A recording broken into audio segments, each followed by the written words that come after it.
Hello everyone. In today's video, we'll take a moment to remember several artists who have recently passed away, individuals who left their mark on film, music, and television through their talent and dedication. If you find content like this meaningful, please support the channel by liking the video and subscribing for more. Thank you for being here with us. Now, let's begin. Maria O'Brien. Actress Maria O'Brien, who appeared in several well-known Hollywood films and television series such as Protocol, Matlock, and Murder, She Wrote, has died at the age of 75. The news was confirmed by her family to US media, stating that she passed away on February 24, 2026, in California. The cause of death has not been publicly disclosed. Maria O'Brien was born on August 14, 1950, in Los Angeles, California, into a family with deep roots in the entertainment industry.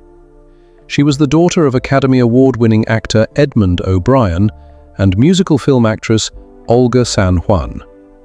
Growing up in an artistic environment, she was exposed to the world of film and performance from an early age. She began her acting career in the early 1960s and gradually became a familiar face on American television.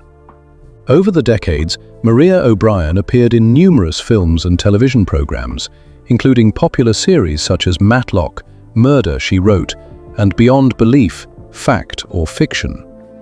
Although she often played supporting roles, she was known as a steady and dedicated presence in the entertainment industry. One of the roles audiences often remember was her appearance in the 1984 comedy film Protocol, which starred Goldie Hawn.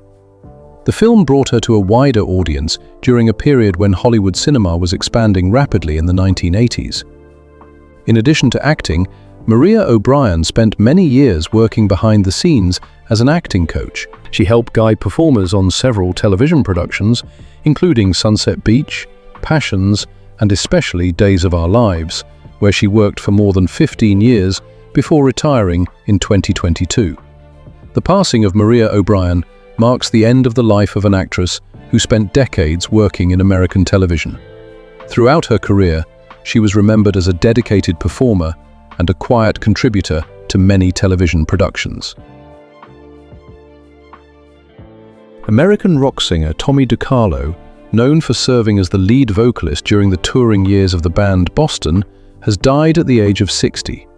The news was confirmed by his family, who said he passed away on March 9, 2026, in Charlotte, North Carolina, after battling cancer. Tommy DeCarlo was born on April 23, 1965, in Utica, New York, United States. Before entering the professional music industry, he worked in business and served as a credit manager at a Home Depot store in North Carolina. DeCarlo's path to joining the band Boston began in 2007 after Brad Delp, the group's longtime lead singer, passed away. As a fan of the band, DeCarlo recorded cover versions of Boston's songs and posted them online as a tribute. Those recordings eventually caught the attention of Tom Scholz, the founder of Boston. Impressed by DeCarlo's voice, Scholz invited him to perform with the band on tour. From that point on, DeCarlo became one of the main vocalists during Boston's later touring years. In addition to live performances, he also contributed vocals to the band's album Life, Love, and Hope, released in 2013. During his time with the group, DeCarlo helped bring Boston's classic songs such as More Than a Feeling, Peace of Mind, and Amanda to audiences in concert. The passing of Tommy DeCarlo marks the end of the journey of a singer whose story was unusual in the world of rock music, from a devoted fan of Boston to becoming the voice of the very band he once admired. American actor, director, and screenwriter Tom Noonan, known for his roles in films such as Manhunter, RoboCop 2, and Heat, has died at the age of 74. The news was confirmed by colleagues and US media, stating that he passed away on February 14, 2026. The cause of death has not been publicly disclosed. Tom Noonan was born on April 12, 1951, in Greenwich, Connecticut, United States. Before becoming known to film audiences, he began his career in theater and appeared in several off-Broadway productions, including Sam Shepard's play Buried Child. He began appearing on screen in the early 1980s and soon became known for portraying complex characters. One of his most notable roles was Francis Dolarhyde in the 1986 film Manhunter, directed by Michael Mann. In the years that followed, Tom Noonan appeared in several films including The Monster Squad, RoboCop 2, Last Action Hero, and Heat. In addition to film, he also appeared in television series such as The X-Files, CSI, and Law & Order: Criminal Intent. Alongside acting, Noonan also worked as a director and screenwriter. His independent film, What Happened Was, 1994, which he wrote, directed and starred in, won the Grand Jury Prize at the Sundance Film Festival. The passing of Tom Noonan marks the end of a career spanning more than 4 decades in film, television, and theatre. Throughout his years of work, he was known as an actor with a distinctive style who participated in many notable projects in American cinema. Actor and television writer Stephen Hibbert, best known to many audiences for playing the Gimp in Quentin Tarantino's film Pulp Fiction, has died at the age of 68. According to information confirmed by his family to US media, he passed away on March 2, 2026, in Denver, Colorado, following a heart attack. Stephen Hibbert was born on September 19, 1957, in Fleetwood, England. He began his career in the entertainment industry as a television writer and worked on Late Night with David Letterman. In the years that followed, he contributed to the writing of several comedy programs and television series. Alongside his writing work, Hibbert also appeared on screen in a number of small roles. The role most often associated with him was the character known as the Gimp in the 1994 film Pulp Fiction. Although the character appeared only briefly and had no dialogue, the scene became one of the film's memorable moments. In addition to Pulp Fiction, he appeared in several other film projects, including Austin Powers, The Spy Who Shagged Me, and The Cat in the Hat. He also contributed as a writer to the comedy film It's Pat, the movie, released in 1994. In later years, Stephen Hibbert shifted his focus to teaching and creative work in Denver. He taught film studies and participated in local improv comedy groups within the city's arts community. The passing of Stephen Hibbert marks the end of a career that spanned television and film. While he rarely appeared in major roles, he remained known to many audiences for one of the distinctive scenes in Pulp Fiction. American film producer James G. Robinson, the founder of Morgan Creek Productions and a key figure behind several well-known Hollywood films, has died at the age of 88. The news was confirmed by family members and industry sources, who said he passed away on March 3, 2026, in Los Angeles, California. The cause of death has not been publicly disclosed. James G. Robinson was born on December 10, 1937, in Baltimore, Maryland, United States. Before entering the film industry, he worked in several different business fields. In the early 1980s, he turned his focus to film production and gradually established a presence in the entertainment industry. In 1987, Robinson founded Morgan Creek Productions, a film production and distribution company based in Hollywood. Under his leadership, the company produced and distributed a number of successful films, helping Morgan Creek become one of the notable independent studios in the late 1980s and early 1990s. Among the films associated with Morgan Creek were Young Guns, Major League, Dead Ringers, Ace Ventura, Pet Detective, and Robin Hood, Prince of Thieves. These projects ranged across action, comedy, and drama, and gained significant attention from audiences during that period. Throughout a career spanning several decades, James G. Robinson was known as an influential producer in the Hollywood film industry. He was involved in the development and production of many commercially successful films and played a role in shaping the operations of an independent studio during a competitive era of American cinema. The passing of James G. Robinson marks the end of the career of a producer who devoted much of his life to the film industry. The films he helped produce continue to be remembered as part of Hollywood cinema over several decades. American actor Corey Parker, known for his roles in films such as Biloxi Blues and several television series during the 1980s and 1990s, has died at the age of 59. The news was confirmed by his family to US media, who said he passed away on March 4, 2026, in Los Angeles, California. The cause of death has not been publicly disclosed. Corey Parker was born on July 8, 1966, in New York, United States. He began his acting career at a young age and gradually gained recognition through roles in both film and television. Early in his career, he appeared in several film projects and attracted attention from younger audiences. One of his notable roles was in the 1988 film Biloxi Blues, which was adapted from the well-known play by Neil Simon. The role brought him to the attention of a wider film audience toward the end of the 1980s. In addition to film, Corey Parker also appeared in a number of television productions in the years that followed. He had roles in series such as 30-something, Murder, She Wrote, and other television programs, becoming a familiar face to American TV audiences during that period. Throughout his career, Parker participated in a variety of film and television projects. Although he did not frequently take on major leading roles, he was known as a steady, working actor in the entertainment industry. The passing of Corey Parker marks the end of the career of an actor who appeared in numerous Hollywood films and television programs during the late 20th century. Barbra Streisand was born on April 24, 1942. Her birth name was Barbara Joan Streisand. Many years later, she decided to drop the second A from her first name, becoming Barbra Streisand.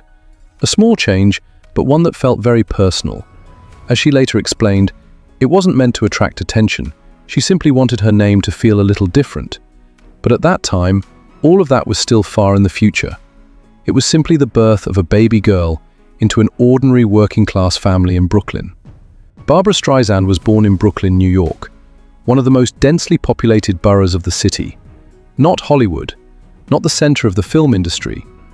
Brooklyn in the early 1940s was a crowded, noisy place, shaped by small neighborhoods where immigrant families lived side by side. Narrow streets, small corner grocery stores, and aging apartment buildings formed the familiar landscape of urban life at the time. In neighborhoods like these, life moved at a very practical rhythm. Adults left home early for work, children played on the sidewalks after school, and in the evenings, families gathered in small apartments where the smell of home-cooked food drifted through the hallways. Few people thought about fame or stage lights. Most simply hoped that tomorrow's job would still be there, that the rent could be paid on time, and that their children might have a more stable future. Barbra Streisand's family was much like many others in the neighborhood. Her father, Emanuel Streisand, was a high school teacher. He was a serious man who loved books and believed strongly in the value of education. Her mother, Diana Streisand, had once trained to become a singer, but later worked as a school secretary to support the family. During Barbara's early years, the family was not wealthy, but they were not very different from the people around them. However, the life of the Streisand family changed very early. When Barbara was just over a year old, her father died after suffering an epileptic seizure. The loss was not only an emotional shock, but it also pushed the family into financial difficulty. Barbara's mother had to raise her children alone in an expensive city, which meant working long hours to keep the family afloat.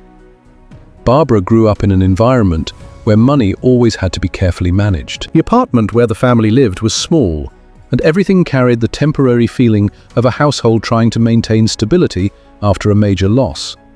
Yet, like many Jewish immigrant families in Brooklyn at the time, the Streisands maintained a strong sense of closeness and resilience. In that home, Barbara was not the only child. She had an older brother, Sheldon Streisand. Later, when her mother remarried, the family gained a younger half-sister, Rosalind Kind, who would also grow up to become a singer. But during her early childhood, Barbara's world remained quite small, made up mostly of family, school, and the streets of Brooklyn. These neighborhoods carried a very particular kind of energy. They were places where many cultures, languages, and life stories intersected. Children growing up in such places often learned to observe people from an early age, how adults spoke, how they argued, and how they laughed loudly after long conversations. Barbra Streisand was no exception. Even as a child, she spent a great deal of time observing the world around her, not through notes or analysis, but simply with the natural attention of a curious child. Brooklyn was not a place people usually associated with future stars. It was a place of workers, teachers, small shops, and families trying to build stable lives in a city that never stopped moving. There was no tradition of filmmaking in the Streisand family. There was no clear path leading to Broadway or Hollywood. There was only a crowded neighborhood in Brooklyn, a family trying to move forward after a painful loss, and a little girl growing up among the familiar sounds of the city, unaware that her voice would one day echo on some of the greatest stages in the world. In Barbra Streisand's early years, one thing also became clear quite quickly. She was not entirely like the other children around her, not because of her family circumstances, and not because of the conditions of life in Brooklyn, but because of something more subtle, something related to how other people saw her. Barbra did not grow up with the kind of appearance that Hollywood would later associate with movie stars. As a child, she often heard comments about the way she looked. Her face did not fit the popular beauty standards of the time, and her distinctive nose often became the subject of teasing at school. For a child, such comments can leave lasting psychological trauma. In the classroom and on the playground, Barbra gradually noticed that people's eyes sometimes lingered on her face a little longer than usual. It wasn't always negative, but it was enough for her to understand that she did not completely blend into the crowd. Those years took place in a neighborhood where children often spoke very directly. Teasing could appear casually, without much thought behind it. Barbra Streisand understood that, but instead of trying to change herself to match the image others expected, she slowly developed a different response. She began to rely on something she had discovered very early: her voice. From a young age, Barbra spent a great deal of time singing. Not on large stages, and not in front of large audiences. Most of the time it happened in very ordinary moments. Singing in the small apartment in Brooklyn, singing along to songs playing on the radio, or singing during school activities. When she sang, everything around her seemed to change. People listening no longer focused on her face as much as before. They listened to her voice. And in those moments, Barbra realized that she could capture the attention of an entire room simply with her voice. For a young girl growing up with the feeling that she was different, that was an important discovery. Over time, singing became more than just a hobby. It became a way for Barbra Streisand to understand herself. When she sang, she felt more confident. She felt that she could shape the way others perceived her. Many years later, Barbra would recall those years with a characteristic honesty. She once said that as a child, she never believed she was beautiful by conventional standards, but rather than trying to change herself to match those expectations, she chose to focus on what she could do best. Her voice was unlike many other singers. It was powerful, full of emotion, and capable of shifting from warm, low notes to dramatic high tones. But what made Barbra Streisand's voice truly special was not just technical skill. It was the way she conveyed emotion. When she sang, she did more than perform a melody. She told a story. And audiences, whether in a small room or a large theater, often felt as if that story was being told directly to them. These abilities did not suddenly appear on the stages of Broadway or in large recording studios. They began much earlier, when Barbra Streisand was still a young girl in Brooklyn, trying to find her place in a world where people often paid more attention to appearance than anything else. From the outside, people might have seen only a quiet girl in the classroom, but inside, Barbra Streisand was slowly developing the skills that would later shape her entire career. She learned how to listen. She learned how to observe other people's reactions. And most importantly, she understood that difference, if it was not hidden, could sometimes become the very thing that made someone unforgettable. Years later, when Barbra Streisand stepped onto a stage in front of thousands of people or appeared on the big screen, audiences would see an artist with a very distinct style. A voice that could be recognized instantly, a face that no one could confuse with anyone else. But those things did not begin on the great stages. They began with a young girl in Brooklyn, learning how to face her differences and turn them into strength. Before Broadway ever knew the name Barbra Streisand, even before record companies began to notice her voice, there was a period that is often overlooked but played a very important role. These were the years when Barbra was still a young woman in Brooklyn and Manhattan, when she began to understand that her voice was not just a hobby, but could become a career. Barbra Streisand attended Erasmus Hall High School in Brooklyn, one of the oldest high schools in New York City. The school was large and brought together students from many different neighborhoods across the city. There, many students began thinking about fairly clear paths for their future, becoming teachers, office workers, engineers, or attending college in search of a stable profession. Barbra Streisand did not quite fit into those paths. She was not the top student in her class, nor was she particularly outstanding in traditional academic subjects. But in activities related to music and performance, she began to show a very different kind of confidence. Even while she was still in school, Barbra participated in school performances. She sang in talent shows and student events. For many people, these were simply small activities within the school environment. But for Barbra, they were rare moments when she felt that she truly belonged somewhere. When she stood on stage, everything changed. The eyes that once looked at her with curiosity now focused on her voice. And each time it happened, Barbra began to feel something very clear. When she sang, the room became quiet. Not because people were being polite, but because they were truly listening. After graduating from high school, Barbra Streisand began to think more seriously about her future. She did not have much money, and her family had no connections in the entertainment industry. But she had a very clear decision. She wanted to become an actress and a singer. At that time, Manhattan was filled with many small clubs and experimental stages. This was not the glamorous world of Broadway, but another world entirely, one where young artists performed for small audiences, hoping that someday someone important might happen to hear them. Barbra Streisand began appearing in small nightclubs in Manhattan, particularly in the Greenwich Village area. These venues usually had very small stages, sometimes just a corner of a room with a few simple lights. In spaces like these, the audience sat very close to the performers. There was no safe distance, no large orchestra to hide mistakes. If a singer's voice was not strong enough, people would notice immediately. Barbra Streisand stepped onto those small stages with a style very different from many singers of the time. She did not try to sing according to popular standards. Instead, she chose older Broadway songs or ballads that few people paid attention to, and performed them in her own unique way. Her voice was powerful, emotional, and sometimes carried an unexpected sense of drama. But what truly caught the audience's attention was not just technique, it was the way she told the story of the song. In those small clubs, Barbra did more than sing. She interacted with the audience, sometimes with humorous remarks, sometimes with long pauses before beginning a new song. Gradually, people working in New York's entertainment industry began to notice the young woman with this unusual voice. One of the first turning points came when Barbra entered a talent competition at the Bonsoir nightclub in Manhattan in the early 1960s. She won the competition, and from that moment, she began receiving more invitations to perform regularly. Her performances at Bonsoir became one of the first real steps in Barbra Streisand's career. Not because the stage there was large, but because people in the industry began talking about the young singer with a very distinctive style.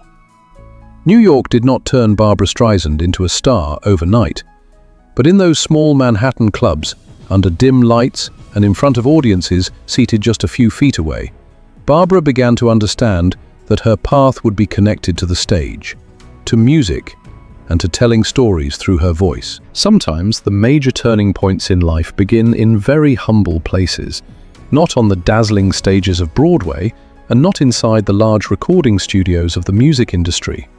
For Barbra Streisand, one of the most important moments in her career began in the early 1960s, on the small stages of Manhattan, where young artists performed for audiences of only a few dozen people. At that time, Barbra was still a nearly unknown singer. She performed at nightclubs, such as Bonsoir, a small venue located in Greenwich Village. Places like this did not have large orchestras or elaborate stage lighting.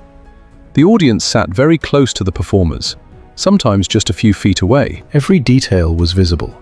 The way a singer held the microphone, how they breathed before each line, and how they reacted when the room fell silent. Within this intimate setting, Barbra Streisand began to attract attention. Audiences were not simply hearing her voice, they sensed that something about her was different. Barbra's voice did not resemble that of many singers of her time. It could shift from gentle to powerful within seconds, and in every song she seemed not only to sing, but also to act. Her performances at Bonsoir quickly created a small reputation among New York artists. Stage producers, musicians, and people working in the entertainment industry began speaking about the young singer with the remarkable voice. One of the people who noticed her was Arthur Lawrence, a Broadway writer and director. Lawrence was searching for a new face for a musical that was being developed. When he heard Barbra sing, he recognized that she possessed something rare, the ability to capture an audience's attention from the very first moments. Her first major opportunity arrived in 1962, when Barbra Streisand was cast in the Broadway musical I Can Get It For You Wholesale. In the production, she played Miss Marmelstein, a supporting character in the story. It was not the leading role. But from the very first performances, audiences began noticing the young woman with the powerful voice and a very distinctive performing style. In a production where many actors shared the stage, Barbra Streisand often became the one audiences remembered most. The role also brought something else important into her life. Behind the scenes of the production, Barbra met Elliot Gould, another young actor in the cast. The two quickly grew close. In the world of theatre, where performers spend long hours rehearsing and performing together, their relationship developed quickly. Barbra Streisand and Elliot Gould married in 1963. 3 years later, they welcomed a son, Jason Gould, who was born in 1966. At the time, both were still in the early stages of their careers, and their future in the entertainment industry remained uncertain. Meanwhile, Barbra Streisand's career continued to move forward. After her success on Broadway, she began receiving invitations to perform on television. One of her most notable appearances was on The Tonight Show, where her voice was heard for the first time by millions of viewers across the United States.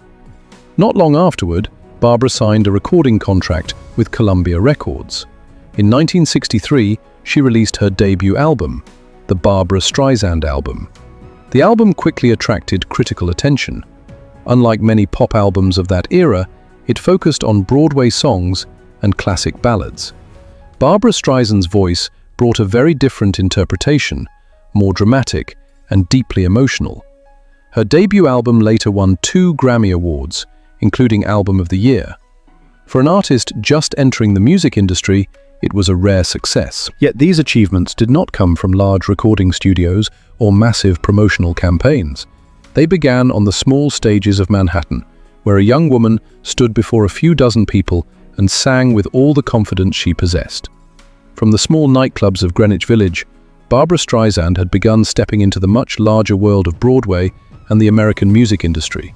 And for the first time, her name began appearing in the larger conversations of the entertainment world. Sometimes an artist's career changes because of a single role. Not because the role was enormous from the beginning, but because it appeared at exactly the right moment, when talent, experience, and opportunity finally came together. For Barbra Streisand, that moment arrived in the early 1960s with a Broadway musical called Funny Girl. The story of the musical centers on the life of Fanny Brice, a famous comedian and singer from the early 20th century. Fanny Brice was not the traditional type of stage star. She did not have the classic beauty associated with Broadway, but she possessed a strong personality, sharp humor, and a voice that kept audiences completely captivated. When the producers began searching for someone to play the role, they needed an actress who could do 2 things at once: sing with powerful emotion and bring natural humor to the character. At that time, Barbra Streisand was still a young artist building her name in New York. But when she auditioned for Funny Girl, many people in the room realized they were seeing something special. Barbara did not try to transform herself into Fanny Brice in a traditional way. Instead, she brought her own personality to the stage, a mixture of humor, confidence, and sometimes very direct self-deprecation. When Funny Girl premiered on Broadway in 1964, audiences responded quickly to Barbra Streisand's performance. One of the most memorable moments of the show came when she performed the song People. Inside the Broadway theater, Barbara's voice seemed to fill the entire room. The song was more than just a musical number. It became an emotional moment that left the audience completely silent. Throughout the musical, Barbra Streisand did more than sing. She told the character's story through every gesture, every facial expression, and every pause between lines. And audiences quickly realized that they were witnessing the arrival of a new star on the Broadway stage. The musical Funny Girl became a major success. Theater critics began writing about Barbra Streisand as one of the most exciting new talents on Broadway. People did not go to the theater only to see the story of Fanny Brice. They went to see Barbra Streisand perform. The success of the musical soon opened an even larger opportunity. In 1968, Hollywood decided to adapt Funny Girl into a motion picture. And although several studios initially considered more established actresses for the leading role, they ultimately chose Barbra Streisand. The film Funny Girl was released in 1968, with Barbra Streisand playing Fanny Brice on the big screen. It was the first leading film role of her career. In the film, Barbara delivered a performance very similar to what Broadway audiences had seen, but on a much larger scale. The camera captured every facial expression and every subtle shift in her voice. Movie audiences across the United States quickly took notice. Barbra Streisand was no longer just a singer or a stage performer. She had become a movie star. At the Academy Awards in 1969, Barbra Streisand won the Oscar for Best Actress for her performance in Funny Girl. What made the moment especially remarkable was that it was her very first leading role in a motion picture. The victory was even more unusual because it resulted in one of the rare ties in Oscar history. Barbra Streisand and Katharine Hepburn received the exact same number of votes. For Barbra Streisand, the role in Funny Girl marked a major turning point. For the first time, millions of people around the world recognized her face and her voice. An artist who once performed in small Manhattan nightclubs had now become one of the most prominent figures on both Broadway and in Hollywood. From that moment forward, Barbra Streisand's career entered an entirely new phase, one where theater, music and film would coexist in a journey that would last for decades. By the late 1960s and into the 1970s, Barbra Streisand was no longer an unfamiliar name to American audiences. Her Oscar-winning performance in Funny Girl had carried her from the Broadway stage directly into the center of Hollywood. But film was only one part of the story. The next stage of Barbra Streisand's career began as she expanded her role in the entertainment industry, not only as a singer or actress, but gradually as a creative force with significant influence over the projects she worked on. Following the success of Funny Girl, Barbra Streisand continued appearing in a series of notable films. One of the earliest was Hello, Dolly, 1969, a musical film directed by Gene Kelly. In the film, Barbara played Dolly Levi, an intelligent and lively woman who makes a living arranging marriages for others while quietly searching for her own happiness. The production was large in scale, featuring elaborate sets and complex dance sequences. Although critical responses to the film were mixed, Barbra Streisand's presence on screen continued to attract audiences. In the early 1970s, Barbra began appearing in films with a more realistic and mature tone. One of her most notable roles came in The Way We Were, 1973, where she starred alongside Robert Redford. The film tells the story of a complicated relationship between two people with very different political views and perspectives on life. Barbra played Katie Morosky, an intelligent and idealistic woman who is unafraid to express her beliefs. The role presented a more mature image of her on screen. At the same time, the film's theme song, The Way We Were, quickly became one of the most famous songs of her musical career and won the Academy Award for Best Original Song. Not long afterward, Barbra appeared in the film A Star Is Born, 1976. This was a remake of a story that had been told several times in cinema history. In the film, Barbra played Esther Hoffman, a young singer searching for her opportunity in the music industry. Her co-star was Chris Christopherson, who portrayed a rock star whose career is slowly fading. The film blended music and cinema in a way that differed from traditional musical films. Barbara not only played the leading role, but was also deeply involved in the production of the project. The song Evergreen, co-written by Barbra Streisand for the film, later won the Academy Award for Best Original Song. It marked the first time in Oscar history that a woman won the award in this category as a co-writer of the song. Entering the 1980s, Barbra Streisand continued to expand her role in the film industry. In 1983, she directed the film Yentl. The project was deeply personal for her, based on the story of a Jewish girl who disguises herself as a boy in order to study within a religious learning environment. Barbra not only directed the film, but also starred in it and helped produce it. With this project, she became the first woman to win the Golden Globe Award for Best Director. Later, Barbra directed the film The Prince of Tides, 1991. Based on the novel by Pat Conroy, the film tells the story of a man confronting painful memories from his family past. Barbra Streisand played a psychologist who helps the main character face those memories. The film received strong critical praise and was nominated for 7 Academy Awards, including Best Picture.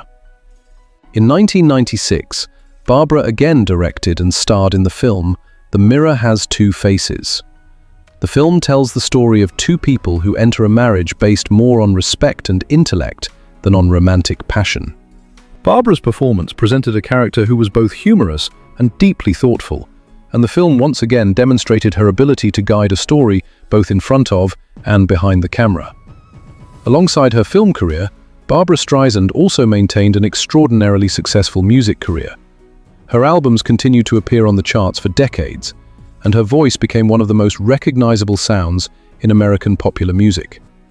From the small stages of Manhattan, Barbra Streisand had now become an influential figure across many areas of the entertainment industry: singer, actress, director, and producer. And all of these roles existed within a career that has spanned decades, a journey in which every step forward was built on talent, persistence, and a very distinctive artistic voice. After many decades working in music, film, and theater, Barbra Streisand has become one of the most recognizable figures in American popular culture.